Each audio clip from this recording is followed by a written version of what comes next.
നമസ്കാരം. ഈ പാകിസ്ഥാന് അപമാനം നേരിടുന്ന എല്ലാ വാർത്തകളും നമ്മെ സംബന്ധിച്ച് വളരെ സന്തോഷം നൽകുന്ന വാർത്തകളാണ്. ഈ ലോക രാജ്യങ്ങളുടെ മുൻപിൽ സ്ഥിരമായി നാണം കെടുക എന്നുള്ളത് പാകിസ്ഥാൻ്റെ ഒരു ശീലം മാത്രമല്ല, അവരുടെ ഒരു അവകാശം കൂടിയായി മാറിയിട്ടുണ്ട്. അത്തരത്തിൽ വേണം കാര്യങ്ങളെ കാണാൻ. പുതിയ സംഭവം എന്താണ്? പുതിയ അപമാനം എന്തെങ്കിലും പാകിസ്ഥാന് നേരിട്ടോ എന്ന് ചോദിച്ചാൽ ദിവസവും നേരിട്ടുകൊണ്ടിരിക്കുകയല്ലേ, ഇനി എന്ത് പുതിയ അപമാനമെന്ന് ചോദിക്കുന്നവരുണ്ട്.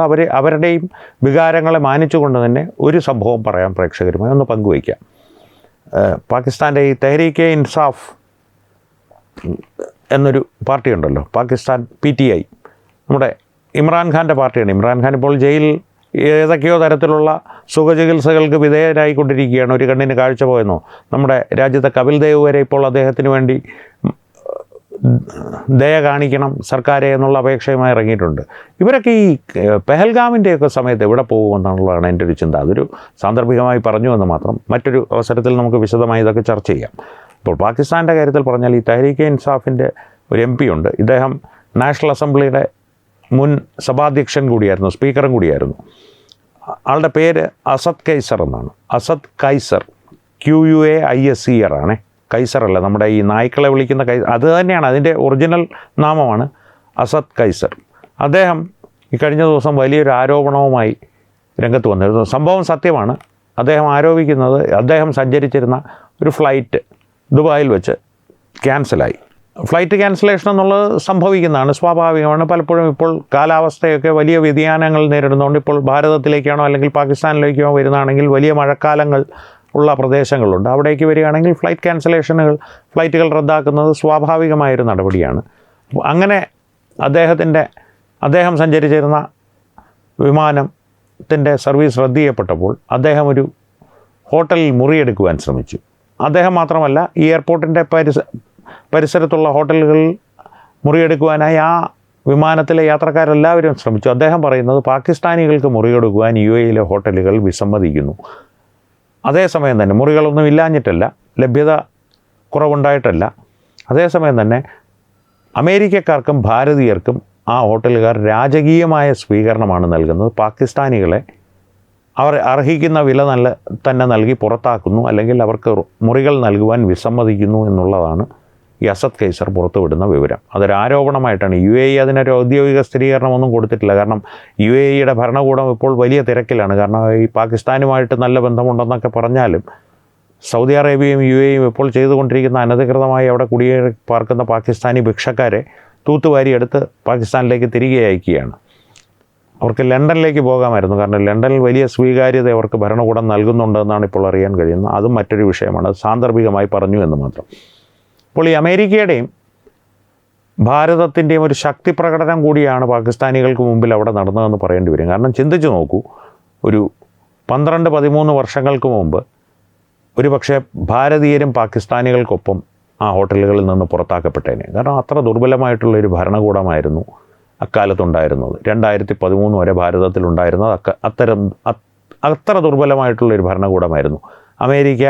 അല്ലെങ്കിൽ അമേരിക്കൻ പ്രസിഡൻറ്റ് വിളിച്ചാൽ എഴുന്നേറ്റ് നിന്ന് ഞങ്ങൾ പാകിസ്ഥാനെ ആക്രമിക്കില്ല സാർ, മുംബൈയിൽ വേണമെങ്കിൽ അവർ ഇനിയും ഭീകരാക്രമണം നടത്തിക്കോട്ടെ സാർ എന്ന് പറയുന്ന ഒരു പ്രധാനമന്ത്രിയും വിദേശകാര്യമന്ത്രിമാരും ഉണ്ടായിരുന്ന ഒരു സംവിധാനമായിരുന്നു ഭാരതത്തിൻ്റേത്. ഇത് ഞാൻ പറഞ്ഞതല്ല, P. ചിദംബരം, അന്നത്തെ ആഭ്യന്തരമന്ത്രിയായിരുന്ന P. ചിദംബരം പറയാതെ പറഞ്ഞ കാര്യങ്ങളാണ്. കാരണം അമേരിക്കയെ സമാധാനിപ്പിക്കാൻ വേണ്ടി കൂടിയാണ് ഞങ്ങൾ ആക്രമണങ്ങളൊന്നും നടത്താതെ മുംബൈ ഭീകരാക്രമണം സമാധാനപരമായി അവസാനിപ്പിച്ചത്. എന്തവസാനിപ്പിച്ചു?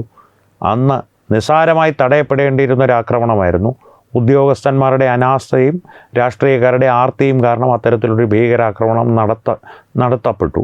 തന്നെയുമല്ല, കോൺഗ്രസും ISIയും ഒത്തുചേർന്നുള്ളൊരു കളിയായിരുന്നു ഹിന്ദുത്വ ഭീകരവാദം എന്നുള്ളൊരു ആശയം മുന്നോട്ട് വയ്ക്കുവാനും പ്രചരിപ്പിക്കുവാനും വേണ്ടിയുള്ളൊരു കളിയാണ് മുംബൈ ഭീകരാക്രമണം. അത്തരത്തിൽ ആസൂത്രിതമായൊരു പദ്ധതിയായിരുന്നു മുംബൈ ഭീകരാക്രമണം എന്നുള്ള ഒരു ആരോപണം ഒരു വശത്ത് നിന്ന് ഉയർന്നു വരുന്നുണ്ട്, ഇപ്പോൾ ശക്തി പ്രാപിച്ചു വരുന്നുണ്ട്. അത്തരത്തിലുള്ള സാഹചര്യങ്ങളെല്ലാം നിലനിൽക്കുമ്പോൾ തന്നെ ഭരണ സംവിധാനങ്ങൾ പൂർണ്ണമായിട്ടും ദുർബലരായിരുന്നു എന്നുള്ളതിൻ്റെ ഉദാഹരണങ്ങൾ നമുക്ക് ആ കാലഘട്ടങ്ങളിൽ നിന്ന് കണ്ടെത്തുവാൻ സാധിക്കും. P. ചിദംബരം തന്നെ പറഞ്ഞതാണ്, അമേരിക്കയാണ് ആക്രമണത്തിൽ നിന്ന് സൈനികപരമായിട്ടുള്ള എന്തെങ്കിലും നടപടികൾ പാകിസ്ഥാനെ നേടിയെടുക്കുന്നതിൽ നിന്ന് ഭാരതത്തെ തടഞ്ഞ ഒരു പ്രധാന ശക്തി. ഭാരതീയ വായുസേന, നമ്മുടെ വ്യോമസേന വ്യക്തമായ പദ്ധതികൾ തയ്യാറാക്കി അവതരിപ്പിക്കേണ്ടവരുടെ മുമ്പിൽ, രാഷ്ട്രീയക്കാരുടെ മുമ്പിൽ അവതരിപ്പിച്ചതാണ്.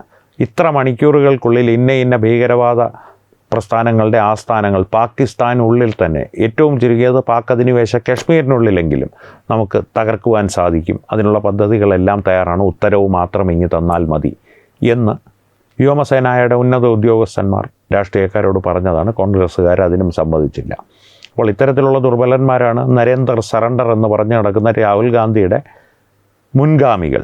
ആ മുൻഗാമികളുടെ ഒരു പുതിയ പരിണാമം മാത്രമല്ല, ഒരല്പം മോശമായ പരിണാമം കൂടിയാണ് രാഹുൽ ഗാന്ധി എന്ന് നമുക്കെല്ലാവർക്കും അറിയാവുന്ന കാര്യമാണ്. തിരിച്ച് ഈ അസദ് കൈസറിലേക്ക് വന്നു കഴിഞ്ഞാൽ പാകിസ്ഥാൻ ഇന്ന് ദുർബലമായതിൻ്റെ ഏറ്റവും പ്രധാനപ്പെട്ട കാര്യം ഭാരതം തന്നെയാണ്.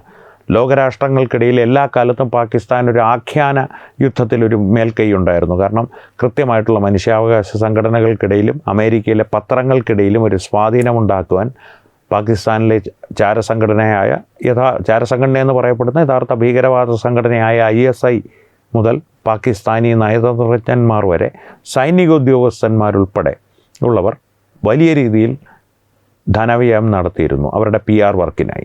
ആ PR വർക്കിനെ പ്രതിരോധിക്കുവാനുള്ളൊരു ശേഷി ഭാരതം ഇപ്പോഴും ആർജിച്ചു വരുന്നതേ ഉള്ളൂ. ഇപ്പോഴും ഒരു നേരിയ മേൽക്കൈ അവർക്കുണ്ട് ഈ ആഖ്യാന യുദ്ധത്തിൻ്റെ കാര്യത്തിൽ. നേരിട്ടുള്ള യുദ്ധത്തിൻ്റെ കാര്യത്തിൽ ചരിത്രം പരിശോധിച്ചാൽ അറിയാം എന്താണ് സംഭവിച്ചത്, എന്താണ് ഇനി സംഭവിക്കാൻ പോകുന്നതെന്നുള്ളത്. പക്ഷേ ഭാരതം തിരികെ ചെയ്തത് ആഗോളതലത്തിൽ ഭാരതത്തിനെ ഒഴിവാക്കാൻ ആർക്കും സാധിക്കില്ല എന്നുള്ള തരത്തിലേക്കുള്ളൊരു ശക്തമായ വളർച്ചാ നിരക്ക്, അത് സാമ്പത്തികമായി ആകട്ടെ, സൈനിക ശക്തിയുടെ കാര്യത്തിലാകട്ടെ, ലോകരാജ്യങ്ങളുമായിട്ടുള്ള നയതന്ത്ര ബന്ധങ്ങളുടെ കാര്യത്തിലാകട്ടെ, പലസ്തീനും ഇസ്രായേലും ഒരേ സമയം ഒരാൾക്ക് അവരുടെ പരമോന്നത സിവിലിയൻ ബഹുമതി നൽകുവാൻ തയ്യാറാകുന്നുവെങ്കിൽ ആ വ്യക്തിയുടെ പ്രഭാവത്തിനുമപ്പുറം ആ വ്യക്തി ഭരിക്കുന്ന രാജ്യത്തിൻ്റെ പ്രഭാവം എത്രത്തോളം വളർന്നിട്ടുണ്ട് എന്ന് ചിന്തിക്കാവുന്നതേ ഉള്ളൂ.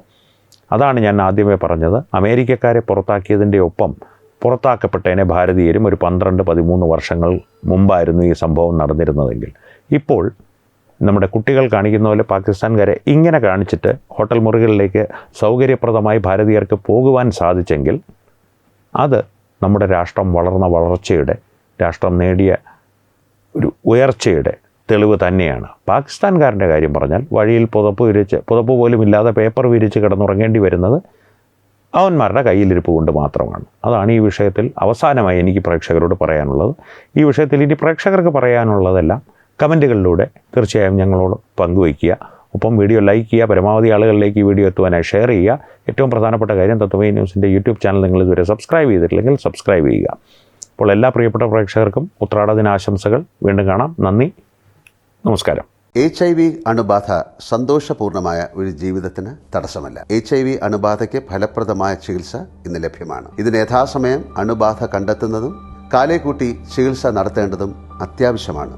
സൗജന്യമായ ചികിത്സയും മാർഗനിർദ്ദേശങ്ങളും സർക്കാർ ആശുപത്രികളിലെ ART അഥവാ ഉഷസ് കേന്ദ്രങ്ങളിൽ ലഭ്യമാണ്.